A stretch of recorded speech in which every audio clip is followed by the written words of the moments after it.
ओम शांति। 27 मार्च 2026 की प्रतः मुरली है।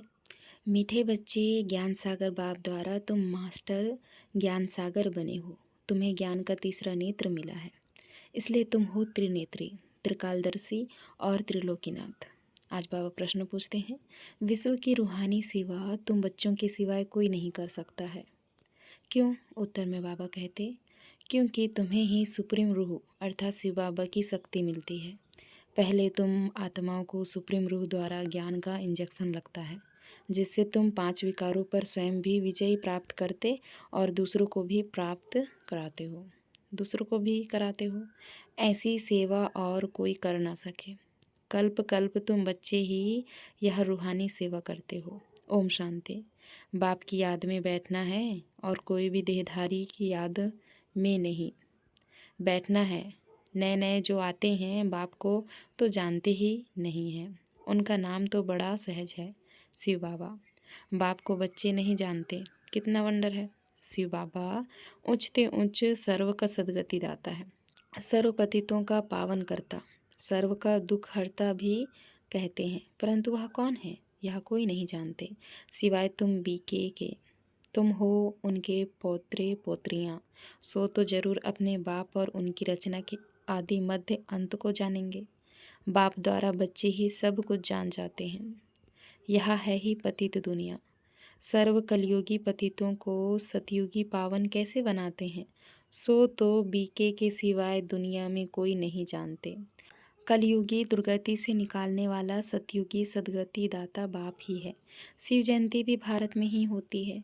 जरूर वह आते हैं, परंतु भारत को क्या कर देते हैं यह भारतवासी नहीं जानते। हर वर्ष शिव जयंती मनाते हैं, परंतु ज्ञान का तीसरा नेत्र नहीं है, इसलिए बाप को नहीं जानते। गीत नैनहीन को राह दिखाओ, यह मनुष्यों का ही बनाया हुआ गीत है कि हम सब नैनहीन हैं। यह स्थूल नैन तो सबको है, परंतु अपने को नैनहीन क्यों कहते हैं? वह बाप बैठ समझाते हैं कि ज्ञान का तीसरा नेत्र कोई को है नहीं। बाप को नहीं जानना यह हुआ अज्ञान। बाप को बाप द्वारा जानना, इसको कहा जाता है ज्ञान। बाप ज्ञान का तीसरा नेत्र देते हैं, जिससे तुम सारी रचना के आदि मध्य अंत को जानते हो। ज्ञान सागर के बच्चे, तुम मास्टर ज्ञान सागर बन जाते हो।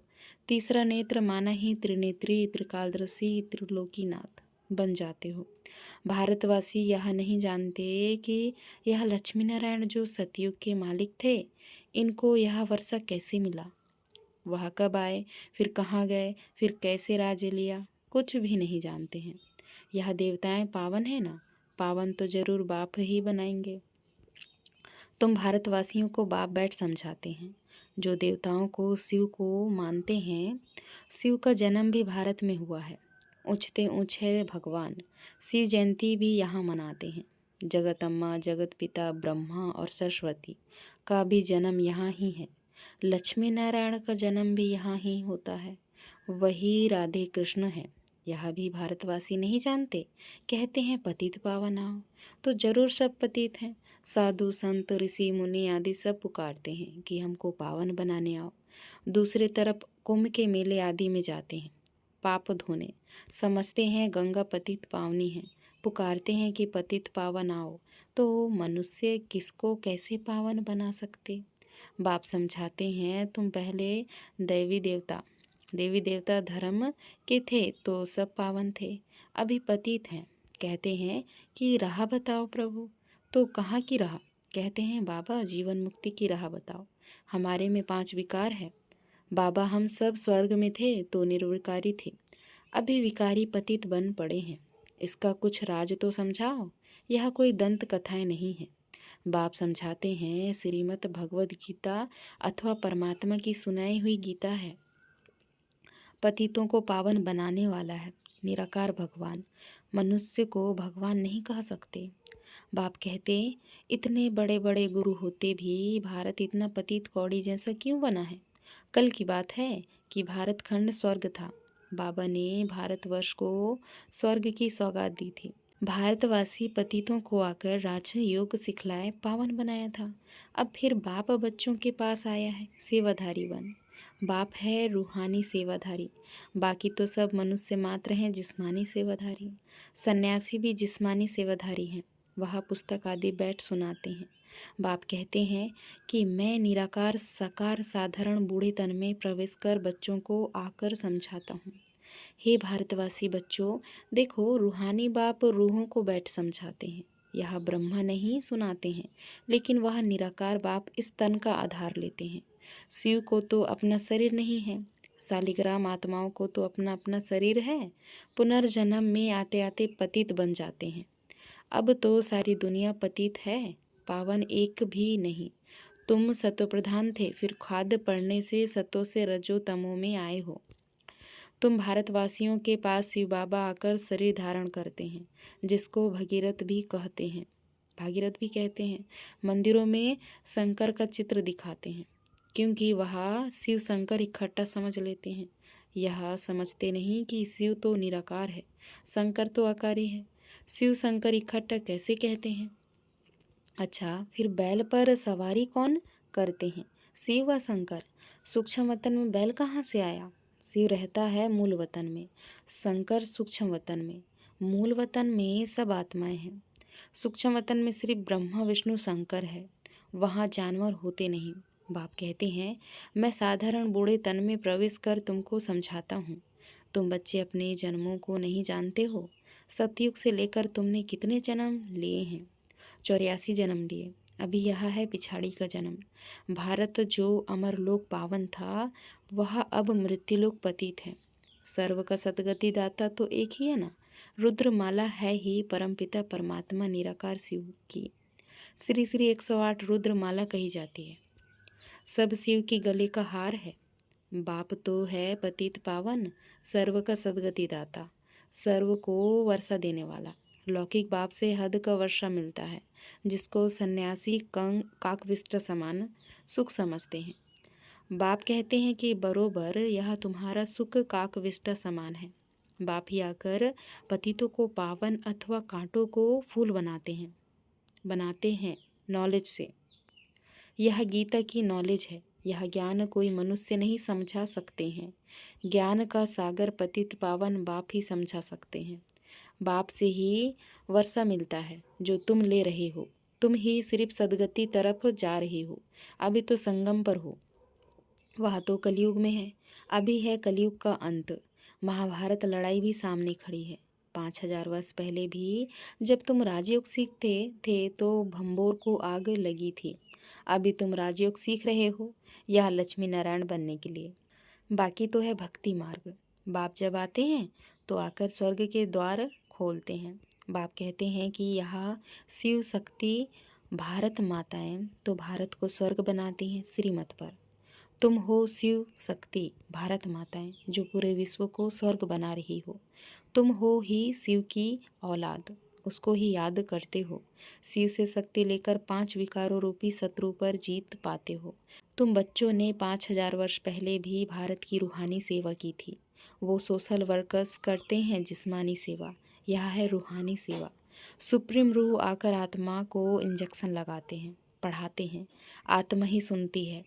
तुम आत्माएं हो, तुम ही 84 जन्म लेते हो।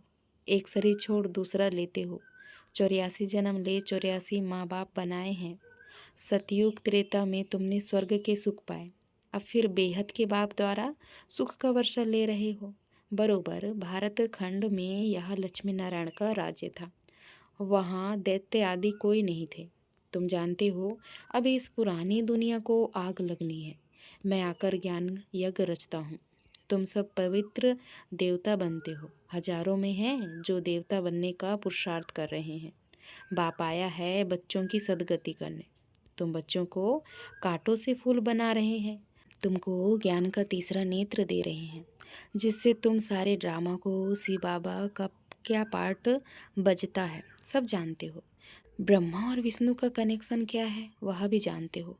वे दिखाते हैं कि विष्णु की नाभि से ब्रह्मा निकला, ब्रह्मा ही जाकर विष्णु बनते हैं।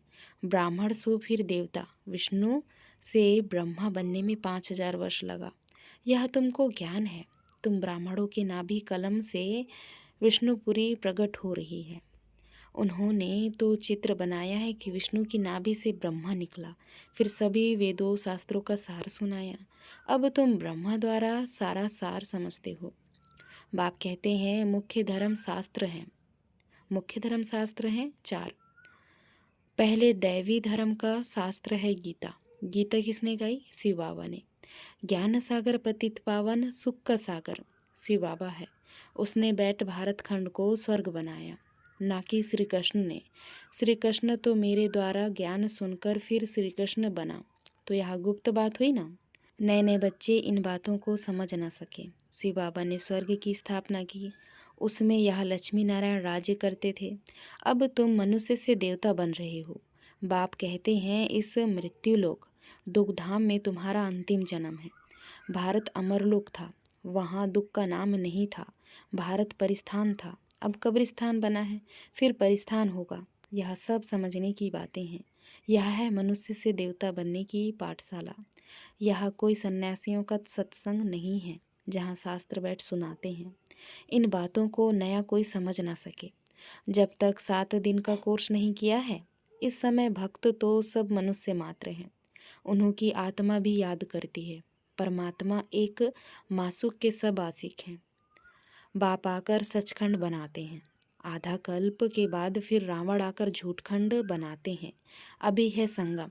यह सब समझने की बातें हैं। अच्छा, याद प्यार लेते हैं। मीठे मीठे सिकलदे बच्चों प्रति माता पिता बाप दादा का याद प्यार और गुड मॉर्निंग। रूहानी बाप की रूहानी बच्चों को नमस्ते। हम रूहानी बच्चों की रूहानी माता पिता बाप दादा को याद प्यार और गुड मॉर्निंग, नमस्ते नमस्ते, शुक्रिया बाबा शुक्रिया। धारणा के लिए मुख्य सार। पहला पॉइंट है, बाप की श्रीमत पर चलकर सच्ची सच्ची रूहानी सेवा करनी है। सर्वशक्तिमान बाप से शक्ति ले 5 विकारों रूपी शत्रुओं पर विजय पानी है। दूसरा पॉइंट, मनुष्य से देवता बनने के लिए पवित्र जरूर बनना है। नॉलेज को धारण कर कांटे से फूल बनना और बनाना है। वरदान है आज का, विनाश के समय पेपर में पास होने वाले आकारी लाइट रूपधारी भव। विस्तार है, विनाश के समय पेपर में पास होने व सर्व परिस्थितियों का सामना करने के लिए आकारी लाइट रूपधारी बनो। जब चलते फिरते लाइट हाउस हो जाएंगे तो आपका यह रूप अर्थात शरीर दिखाई नहीं देगा। जैसे पाट बजाने सामने चोला धारण करते हो, कार्य समाप्त हुआ, चोला उतारा। 1 सेकंड में धारण करो और 1 सेकंड में न्यारे हो जाओ। जब यह अभ्यास होगा तो देखने वाले अनुभव करेंगे कि यह लाइट के वस्त्रधारी हैं। लाइट ही इन्हों का श्रृंगार है। स्लोगन है, उमंग उत्साह के पंख सदा साथ हो तो हर कार्य में सफलता सहज मिलती है। ये अव्यक्ति सारे निश्चय के फाउंडेशन को मजबूत कर सदा निर्भय और निश्चिंत रहो। बाप सर्वशक्तिवान है तो उसका हाथ पकड़ने वाले पहुँचे कि पहुँचे, यह फेत रखो। चाहे खुद भले कमज़ोर भी हो, लेकिन साथ ही तो मजबूत है ना, इसलिए पार हो ही जाएंगे। सदा ऐसे निश्चय बुद्धि विजयी रतन है, इसी स्मृति में रहो। बीती सो बीती, बिंदी लगाकर आगे बढ़ो। विशेष नोट, आज प्यारे बाप दादा की अति लाडली देश विदेश के सर्व ब्राह्मण परिवार की जान, हम सब के दिलों पर राज करने वाली मीठी दादी जानकी जी का पुण्य स्मृति दिवस है। दादी जी ने 104 वर्ष की आयु तक विदेही व जीवन मुक्त स्थिति में रह ज्ञान दान के साथ साथ गुणों का दान करते पूरे परिवार की अलौकिक पालना की है। उनकी सार गर्भित अनेक ज्ञान के गुह्य रहस्यों से भरपूर क्लासेस सभी का मार्गदर्शन करती रही हैं। आज भी उनकी छत्र छाया और उनके द्वारा मिली हुई अनमोल शिक्षाएं अनेक ब्रह्मावस्यों के कानों में गूंजती रहती हैं। दादी जी सच्चाई, सफाई और सादगी की प्रतिमूर्ति थी। दादी जी द्वारा मिली हुई अनेक अनमोल शिक्षाओं में से कुछ शिक्षाएं लिख रखे हैं, सभी इन्हें आत्मसात करना ही है। पहला पॉइंट, अपने सूक्ष्म अभिमान को परखकर उसे जल्दी से ख़त्म करना ही अपने ऊपर आशीर्वाद करना है। दूसरा पॉइंट है, अधिक सोचने, बोलने और चिंता करने से शक्ति खर्च होती है। साइलेंस में रहो तो शक्ति जमा हो। तीसरा पॉइंट, किसी की गलती चित्त पर ना हो, चित्त साफ रखो तो चैन से रह सकेंगे। चौथा पॉइंट, समझ से व्यर्थ व नेगेटिव को ख़त्म कर दो तो शांति प्रिय बन जाएंगे। पांचवा पॉइंट, बाबा से प्राइज़ लेनी है तो नियमों पर चलो, थोड़ा भी कहाँ लगाव झुकाव ना हो। छठवा पॉइंट, कर्म और संबंध का पता गुणों से चलता है, इसलिए कर्म में रूहानियत और संबंध में सच्चाई हो। सातवां पॉइंट, नम्रता और सत्यता को अपना साथी बना लो तो हर बात एक्यूरेट होगी। आठवां, प्यार मांगने के बजाय सम्मान में रहो और सबको मान दो तो प्यार के पात्र बन जाएंगे। नौवां पॉइंट, जो सच्चे सच और सर्विसेबल हैं वही परमात्म प्यार के पात्र हैं। 10वां पॉइंट, सेवा करते डबल लाइट रहना, यही सबसे बड़ी सेवा है। 11वां, बड़ी बात को छोटा कर दो तो सूली भी काटा हो जाएगी। 12वां, चिंतन साधना में इंटरफेयर करता है और सिमरण साधना द्वारा सिद्धि दिलाता है। 13, खुशी का खजाना सदा कायम रखना है तो पॉजिटिव सोचने का तरीका सीख लो। 14 पॉइंट, अब की स्थिति ही अंत में काम आएगी, इसलिए अपनी स्थिति बनाने पर ध्यान दो। 15 पॉइंट, मनोबल ऐसा बढ़ा लो जो कांटों के जंगल में खुद भी सेफ रहो और दूसरों को भी सहयोग दे सको। 16 पॉइंट, अपवित्रता से मुक्त होना है तो आंतरिक वैराग्य वृत्ति धारण करो। अच्छा, ओम शांति। शुक्रिया बाबा, शुक्रिया।